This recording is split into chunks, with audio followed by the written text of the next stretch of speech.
کہ ایک بہت بڑی نعمت تھی میرے پاس، وہ مجھ سے چلی گئی۔ ہماری زندگی کے اندر بہت ساری ایسی چیزیں ہیں کہ اگر وہ ہم سے رخصت ہو جائیں، خدا نہ کرے، تو پھر ہمیں بڑی شدت سے احساس ہوگا کہ یہ نعمت کتنی بڑی ہے۔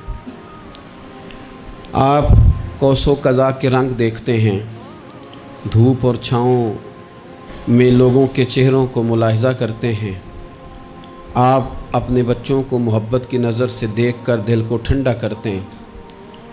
آپ اپنے ماں باپ کو محبت کی نظر سے دیکھ کر کامل حج کا ثواب حاصل کرتے ہیں۔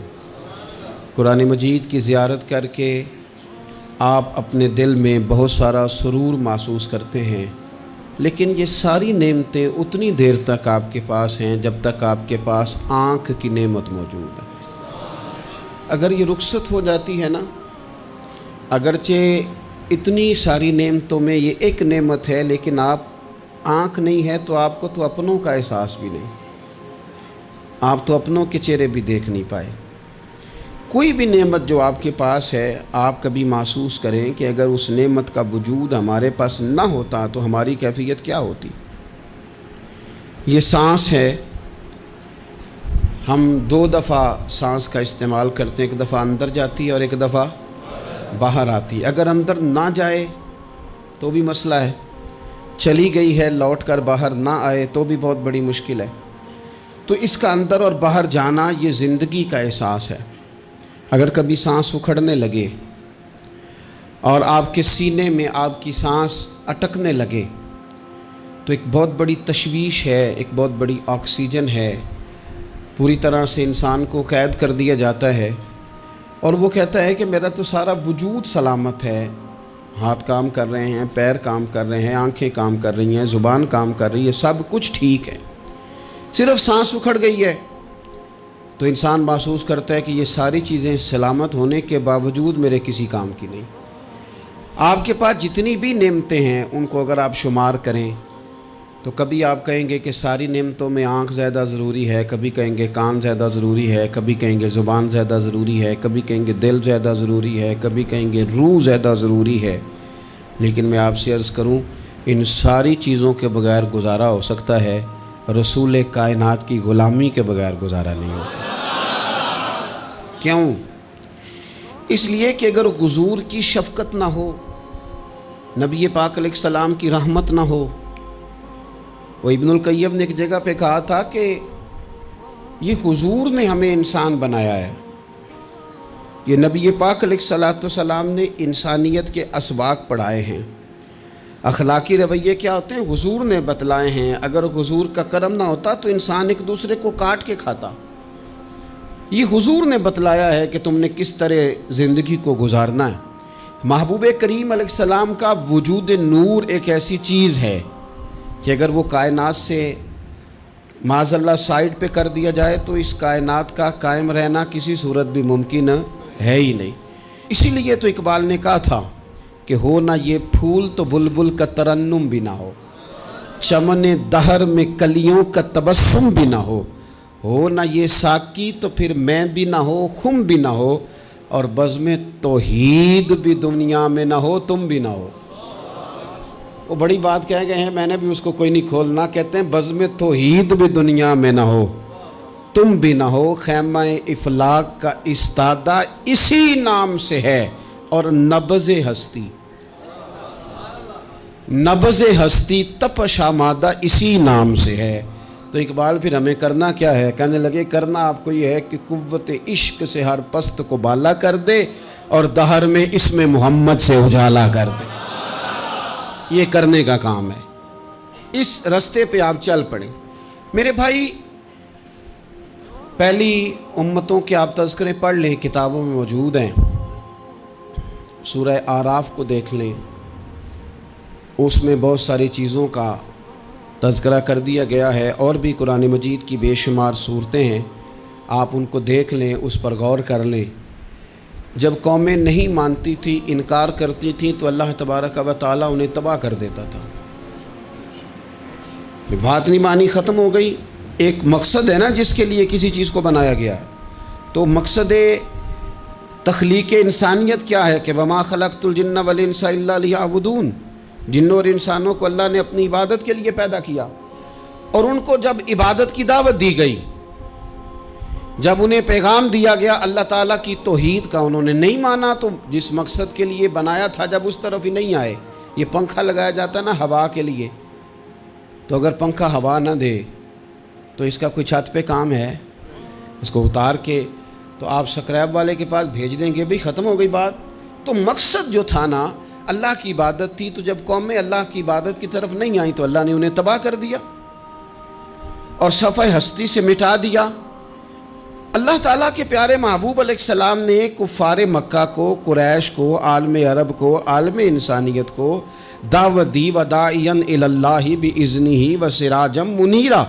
اس منصب پر فائز ہو کر حضور نے دعوت دی۔ جب انہوں نے دعوت کا انکار کیا، حضور نے انہیں عذاب سے ڈرایا، اللہ کے عذاب سے، چونکہ حضور نذیر ہیں۔ انہوں نے یہ کہا کہ اگر آپ کہتے ہیں نا کہ ہم پر عذاب آئے گا تو پھر آپ وہ عذاب لے آئیں، ہم پہ آئے۔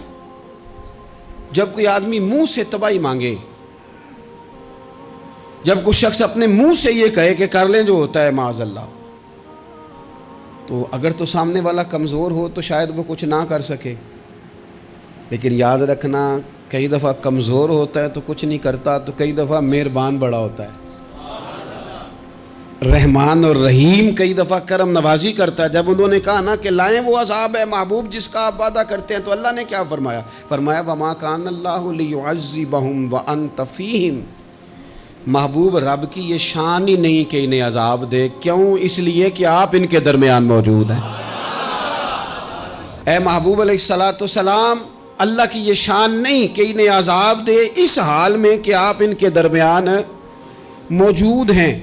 آپ میری بات کو سمجھیں گے، غور کریں گے کہ کافروں کے درمیان اگر حضور موجود ہوں تو عذاب نہیں آتا، تو قیامت میں جب حضور مومنوں کے بیچ موجود ہوں گے، مجھے کہہ لینے دو نا کہ اساں جہاں گناہیاں دا جدوں اعمال نامہ پھرول ہوئے، پھر ذرے ذرے نے سامنے آ جانا ہے، جو جو منہ تھی بولیا بول ہوئے، اساں بھی کول حضور دے بیٹھ رہنا ہے، لکھ عمل ترکڑی تول ہوئے، او دے کولوں بھی رب نے حساب لینا ہے جیڑا بیٹھا ہی محمد دے کول ہو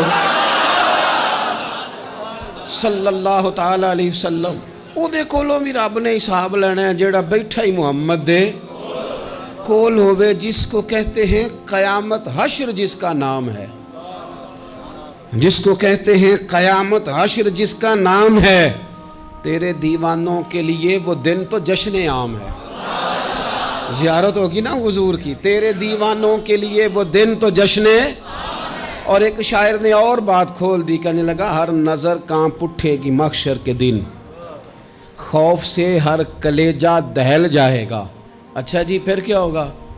ہر نظر کانپ اٹھے گی محشر کے دن، آنکھیں پھڑ پھڑائیں گی، کانپیں گی اور کلیجے پھٹیں گے۔ منظر ہی ایسا ہوگا، انسان اپنے پسینے میں ڈبکیاں کھا رہا ہے، حساب کا وقت آ گیا ہے اور سورج سوا نیزے پہ ہے، زمین دہک رہی ہے، تو کہنے لگے ہر نظر کانپ اٹھے گی محشر کے دن، خوف سے ہر کلیجہ دہل جائے گا، پھر اوڑھ کر کالی کملی وہ آ جائیں گے، پھر اوڑھ کر کالی کملی وہ آ جائیں گے، پھر اوڑھ کر کالی کملی وہ آ جائیں گے، ہر نظر کانپ اٹھے گی محشر کے دن، خوف سے ہر کلیجہ دہل جائے گا، پھر اوڑھ کر کالی کملی وہ آ جائیں گے، سارے محشر کا نقشہ بدل جائے گا۔ میرے عزیز، حضور کے بغیر گزارا، نبی کریم کے بغیر کوئی چارہ، ہمارا کوئی سہارا ہی نہیں حضور کے بغیر، ہم کدھر جائیں سوائے محبوب کے۔ اس لیے نا صحابہ اس بات پر مطلع ہو گئے تھے، وہ نا بڑی بڑی دھیمی دھیمی باتیں پوچھتے رہتے تھے، اطلاع مل گئی تھی نا کہ اصل کرنا کیا ہے۔ تو جو رازدار لوگ ہوتے ہیں نا وہ پھر دھیمے دھیمے راز کی باتیں کرتے ہیں۔ حضرت انس بن مالک حضور کے خادم تھے، اماں نے دے دیا تھا حضور کی بارگاہ میں، کہتے ہیں میں 10 سال مدینے میں حضور کی نوکری کرتا رہا، تو قریب سے دیکھا تھا نا سارا کچھ، بہت ساری احادیث ان سے مروی ہیں، بڑی چیزوں کو دیکھا تھا، تو ہم سیانے ہو گئے، باتیں سمجھ گئے، قریب رہنے والے لوگ تو قربان پچھانن والے ہیں، تو گل جان گئے گل کھول دے نہیں، تو قریب پہنچ گئے تھے نا، تو سمجھ آ گئی تھی بات کی. تو ترمذی میں موجود ہے، ایک دن حضور سے پوچھتے ہیں یا رسول اللہ قیامت والے دن آپ کو کہاں تلاش کروں؟ یعنی حضور علیہ السلام سے پوچھتے ہیں حضور میں نا قیامت والے دن، بھئی بات تو یہ نا کہ اعمال ٹھیک کیا جائے، معاملات پر توجہ دی جائے، عبادات کا خیال کیا جائے، جو ہمارے ذمہ ڈیوٹیاں ہیں وہ پوری کی جائیں. تو وہ کہتے ہیں حضور وہ قیامت والے دن کہاں تلاش کروں؟ تو حضور نے بھی نہیں فرمایا کہ تو اعمال ٹھیک کر، مجھے ڈھونڈنے کی کیا ضرورت ہے، کہاں ڈھونڈوں؟ تو حضور فرمانے لگے مسکرا کے فرمانے لگے، چونکہ قربان پچھانن والے ہیں تو اے گل جان گئے، گل کھول دے نہیں. حضور علیہ السلام سے کہا یا رسول اللہ میں نہ قیامت والے دن کہاں تلاش کروں؟ تو حضور فرمانے لگے حوض کوثر پہ. یا رسول اللہ وہاں کیا ہوگا؟ تو فرمایا امت پیاسی آئے گی تو میں جام بھر بھر کے پلاؤں گا، میں جام بھر بھر کے پلاؤں گا. ایسا کہ تیری خیر تیرے میں کدے کی خیر، ایسی پلا کہ جس کا نشہ عمر بھر رہے. اور ایک نے کہا تھا کہ طیبہ سے منگائی جاتی ہے، سینوں میں رچائی جاتی ہے، توحید کی میں پیالوں سے نہیں نظروں سے پلائی جاتی ہے. حضور صلی اللہ علیہ وسلم نے فرمایا حوض کوثر پہ بھی جام پلائیں گے. سیانے بڑے تھے حضرت انس اور بلا ہمارا کر رہے تھے. یہ حضور سے پوچھ کے نا تو ہمیں ایڈریس بتا رہے ہیں، کیونکہ حدیث روایت کر دی نا تو ہمیں ایڈریس سمجھا دیے، پتے بتا دیے کہاں پہنچنا ہے، ساری جگہ سمجھا دی. چلیں جدید دور آ گیا ہے، انہوں نے لوکیشن بتا دی کہاں کر کے نا کس جگہ جا کے سٹاپ کرنا ہے کام. یا رسول اللہ وہاں ملاقات نہ ہوئی تو حضور نے فرمایا پھر پل صراط پہ آنا. یا رسول اللہ وہاں کیا ہوگا؟ فرمایا امت گزر رہی ہوگی اور میں دعائیں مانگ رہا ہوں گا، رب سلم امتی رب سلم امتی، یا اللہ میری امت کو سلامتی سے گزار دے. تو وہاں آ جانا، میں دعائیں وہاں مل جاؤں گا. قربان جائیں. فاضل بریلوی بول پڑے، کہنے لگے خدا کی رضا چاہتے ہیں دو عالم، خدا چاہتا ہے رضائے محمد. اجابت کا جوڑا عنایت کا سہرا، دلہن بن کے نکلی دعائے محمد. اجابت نے جھک کر گلے سے لگایا بڑی ناز سے جب دعائے محمد. رضا اب پل سے وجد کرتے گزریے کہ ہے رب سلم دعائے محمد صلی اللہ. تو عرض کی یا رسول اللہ وہاں ملاقات نہ ہوئی تو؟ میں نے کہا وہ ہمیں لوکیشن سمجھا رہے تھے، انہیں تو پتا تھا پہلے ہی. ایک قربان پچھانن والے ہیں تو ایک گل جان گئے، گل کھول دے نہیں. تو وہاں نہ ملاقات ہوئی تو حضور نے فرمایا پھر میزان عمل پہ آنا. یا رسول اللہ وہاں کیا ہوگا؟ فرمایا امت کے عمل تول رہے ہوں گے اور میں ان کے لیے دعائیں کر رہا ہوں گا. میں نہیں جا سکا کبھی بچوں کے ساتھ پیپر دلوانے، استاد کو اجازت نہیں دیتے، کہتے ایک ایگزامینر اور آئے گا کوئی، جس نے پڑھایا ہو اسے اجازت نہیں کہ تو جا. ابا جی کو اجازت نہیں ہوتی کہ وہ ایگزامینیشن ہال میں جائے، وہاں تو کوئی اور لوگ آتے ہیں. یہ بھی عجیب سبق ہے نا کائنات کا کہ سارے تعلیم و تربیت کے اسباق بھی حضور پڑھائیں،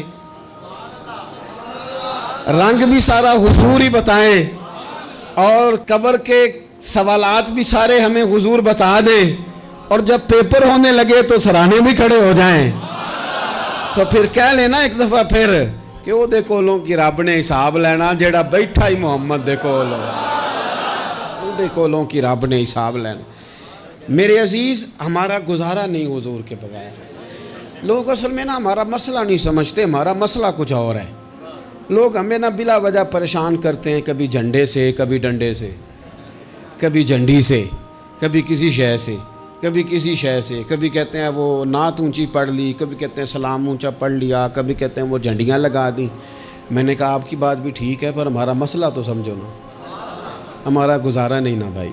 جو کسے دا عاشق ہوئے وہ گالو سے دی 100 مکر بہانے کر کے. میں پوچھے ہے میاں صاحب نو مزار تے جا کے کہ مکر کرنے ٹھیک نے؟ تساں آکھیا نا مکر کردا ہے تے حضور ٹھیک نے. تے مینوں لگدا ہے کہ پولا جان دے سے پے کہ سونا راضی کرنا ہوئے تے موڑ ٹھیک نے. حضور نے ایک دن کہا تھا، حضرت ابو سعید خدری نے کہا یا رسول اللہ آپ قرآن پاک کی تلاوت کر رہے تھے، قرآن پاک بڑا سونا پڑھتے تھے نا. تو نبی کریم نے سن لیا اب کیا کریں، دلیل دیں گے تو بات مضبوط ہو جائے گی۔ حضور نے سن لیا تو بعد میں فرمایا ابو سعید تو بڑا سونا قرآن پڑھتا ہے، رب کے علاوہ کسی کو دکھا کے عبادت کرنی جائز ہے؟ حضرت ابو سعید خدری کہنے لگے سن رہے ہیں، مجھے پتہ نہیں تھا آپ سن رہے ہیں، ورنہ میں نے تو اور بنا بنا کے پڑھنا تھا۔ اب تو مان جاؤ نا، جو کسے دا عاشق ہوے گل اسے دی کرد ہے، 100 مکر بہانے کر کے، 100 مکر بہانے کر کے او دے مرنے مرد ہے۔ میرے عزیز ہماری مجبوری ہے، لوگ اس بات کو سمجھتے نہیں، ہماری مجبوری ہے، حضور کا میلاد ضروری ہے، لوگ سمجھتے نہیں بات کو، اس لیے بلا وجہ رٹا ڈال کے بیٹھتے ہیں۔ بھئی ہم نے تو کوئی رٹا ڈالنا نہیں، نہ سیاست کا، نہ دولت کا، نہ اقتدار کا، نہ کسی اور چیز کا۔ سیاست دے جھگڑے اساں چھوڑ دیتے، یہ تے محبت دا جھگڑا ہے، یہ چھڑا کوئی نہیں سکتا۔ تو میرے عزیز ہمارا حضور کے بغیر گزارا، اور نبی پاک علیہ السلام کے بارے میں رب فرماتا ہے وَلَسَوْفَ يُعْطِيكَ رَبُّكَ فَتَرْضَىٰ، محبوب میں آپ کو اتنا دوں گا کہ آپ اپنے رب سے راضی ہو جائیں گے۔ کیا کروں میں، اب یہ آیت اتنی شاندار ہے۔ حضرت امام زین العابدین رضی اللہ تعالیٰ عنہ سے کسی بندے نے کہا قرآن پاک میں سب سے زیادہ امید والی آیت کون سی ہے؟ اس کا خیال تھا لا تقنطوا من رحمت اللہ کہیں گے، اللہ کی رحمت سے نا امید نہ ہونا۔ اس نے کہا حضور سب سے امید والی آیت بتائیں، وہ کہتا میرے ذہن میں تھا کہ یہ والی آیت پڑھیں گے۔ تو امام زین العابدین رضی اللہ تعالیٰ عنہ فرمانے لگے سب سے امید والی آیت ہے وَلَسَوْفَ يُعْطِيكَ رَبُّكَ فَتَرْضَىٰ، رب کہتا ہے محبوب اتنا دوں گا کہ آپ اپنے رب سے راضی ہو جائیں گے۔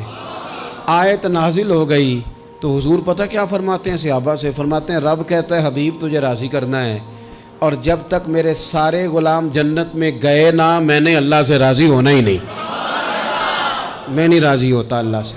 سارے جائیں گے تو تب تو میں تو کہتا ہی رہوں گا نا قربان پچھانن والے آتا، او گل جان گئے پر گل کھول دے، او گل کھول دے نہیں، پتہ چل گیا بات کا۔ حضور کے بغیر گزارا، حضور کے بغیر کوئی چارہ ہی نہیں۔ اور خود حضور کیا فرماتے ہیں، یہ سنن ابن ماجہ ہے، میرے رسول پاک صلی اللہ تعالیٰ علیہ وسلم ارشاد فرماتے ہیں، حدیث کے راوی حضرت ابو موسیٰ اشعری رضی اللہ تعالیٰ عنہ، حضور فرماتے ہیں کہ اللہ نے مجھے اختیار دیا۔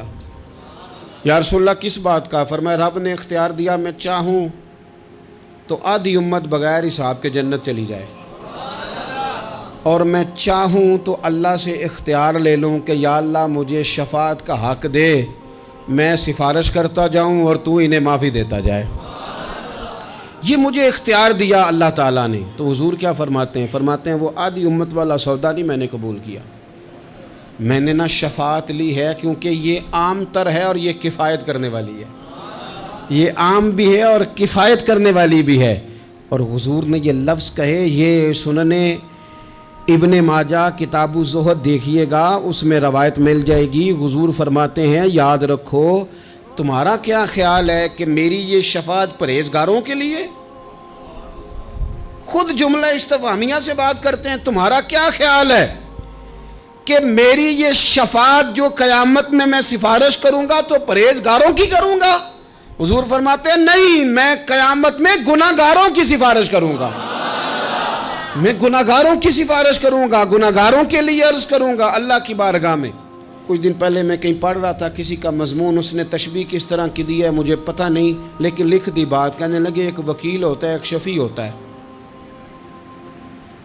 ایک وکیل ہوتا ہے ایک، حضور وکیل نہیں ہمارے، حضور ہمارے شفیع ہیں، شفاعت کرنے والے ہیں۔ وکیل یہ کہتا ہے جج صاحب سے کہ یہ جس کا میں وکیل ہوں نا، اس نے نا غلطی کوئی نہیں کی، اسے معاف کر دیں۔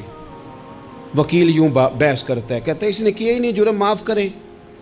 اور جو شفیع ہوتا ہے نا وہ کہتا ہے مالک اس نے سارے کیے، تو میرے آنے کی لاج رکھ اور اسے معاف کر دے۔ یہ وکیل اور شفیع کا یہ فرق ہوتا ہے کہ شفیع کہتا ہے سونیا سارے کیے ہیں، بڑے بڑے پاپ کیے ہیں، پر میں جو آ گیا تو مہربانی کرنا معافی دے دے۔ میرے عزیز حضور کے بغیر کہیں بھی گزارا نہیں ہے۔ ہم نے نا جب یہ بات سمجھ لی، اور پتہ ہے نبی کریم صلی اللہ علیہ وسلم نے آگے بڑھ کے خود بھی کئی مقامات پر اس بات کو کھول کر مختلف انداز میں بیان کیا۔ حضرت عبداللہ ابن عباس رضی اللہ تعالیٰ عنہ کی روایت آپ دیکھ لیں، یہ آپ کو مستدرک میں ملے گی۔ حضور صلی اللہ علیہ وسلم فرماتے ہیں قیامت کے دن اللہ تعالیٰ انبیاء کے لیے نور کے ممبر بچھائے گا، ہر نبی ممبر پہ بیٹھ جائے گا، ہر پیغمبر علیہ السلام اپنے ممبر پہ جلوہ فروز ہو جائیں گے، ہر پیغمبر۔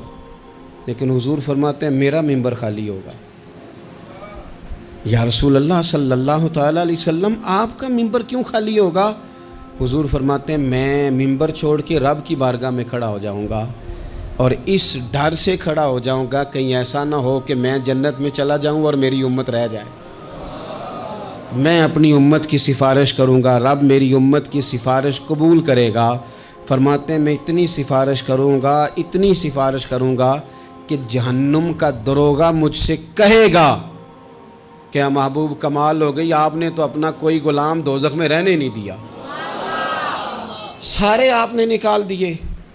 کسی شاعر نے بڑی خوب بات کی تھی، اس نے کہا تھا کہ یاد رکھو قیامت کا جو دن ہے نا، یہ قیامت کا دن دراصل ہمارا وقت ہوگا خاص، جب ہم نبی پاک صلی اللہ علیہ وسلم کی بارگاہ میں جائیں گے تو ہمیں سمجھ آ جائے گی کہ دنیا میں ہم نے کئی دوستیاں لگائی تھیں پر جھوٹی لگا بیٹھے، ایک دوستی سچی ہے جو مدینے والے کی ہے۔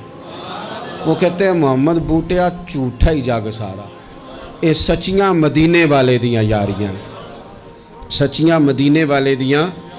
تو نبی پاک صلی اللہ علیہ وسلم کے بغیر نہ دنیا میں گزارا ہے، نہ قبر میں گزارا ہے، نہ آخرت میں گزارا ہے۔ اب ایک سبق ہے، وہ سبق بھی آپ نے ضرور یاد کرنا ہے۔ جس شخصیت کے بغیر ہمارا گزارا نہیں، نہ قبر میں، نہ حشر میں، نہ پل صراط پہ، نہ میزان عمل میں، نہ حوض کوثر پہ، تو ہمارا ان کے بغیر دنیا داری میں گزارا کیسے ہو جاتا ہے؟ ہمارا تجارت بھی حضور سے سیکھیں، گھرداری بھی حضور سے سیکھیں، شادی بیاہ کے طریقے بھی حضور سے سیکھیں۔ جب گزارا نہیں حضور کے بغیر تو پھر زندگی کے سارے سلیقے حضور سے سیکھیں۔ پھر ادھر ادھر جانے کی ضرورت ہے، حضور کی سیرت کو پڑھیں، سوانے کو پڑھیں، حیات مبارکہ کا مطالعہ کریں۔ یہ جو ہم میلاد کا جلوس لے کے نکلتے ہیں نا، جب ہم نے نا بہت ساری چیزوں کو سطحی سا سمجھ لیتے ہیں معاذ اللہ بعض اوقات۔ یہ جب ہم میدان میں نکلتے ہیں نا، میلاد کے جلوس میں حضور کے نام کا نعرہ لگاتے ہیں، تو ہم نا للکارتے ہیں اس نظام کو جو نظام حضور سے پہلے تھا۔ امیر غریب کی تقسیم تھی، ذات برادری کی تقسیم تھی، چھوٹے بڑے کی تقسیم تھی، گورے کالے کی تقسیم تھی۔ ہم جب میدان میں نکل کے نعرہ لگاتے ہیں تو ہم اس نظام کو للکارتے ہیں، ہم کہتے ہیں وہ نظام نہیں چلے گا، اب حضور کا میلاد ہو گیا ہے۔ اب نظام وہ ہے کہ جس پلیٹ میں ابو بکر صدیق کھانا کھائیں گے اسی میں بلال حبشی بھی کھائیں گے۔ اب نظام وہ ہے کہ اگر غریب آدمی جرم کرے گا تو سزا ملے گی، تو اگر گورنر کا بیٹا جرم کرے گا تو سزا اسے بھی ملے گی۔ اب حضور کا نظام آ گیا، ہم اس نظام کی طرف بڑھتے ہیں۔ اپنے آپ کو حضور کے قدموں کی طرف مائل کریں۔ میلاد صرف 1 سے 12 ربیع الاول تک نہیں، میلاد سارا سال ہے، ذکر میلاد سارا سال ہے، میلاد کی محافل سارا، اور میلاد صرف مسجد میں نہیں، گھر میں بھی ذکر میلاد، دکان میں بھی ذکر میلاد۔ ذکر میلاد سے مراد حضور کی تعریفیں، نبی پاک کی شانیں، حضور کی باتیں، آ میرے دل آمنہ کے لال کی باتیں کر۔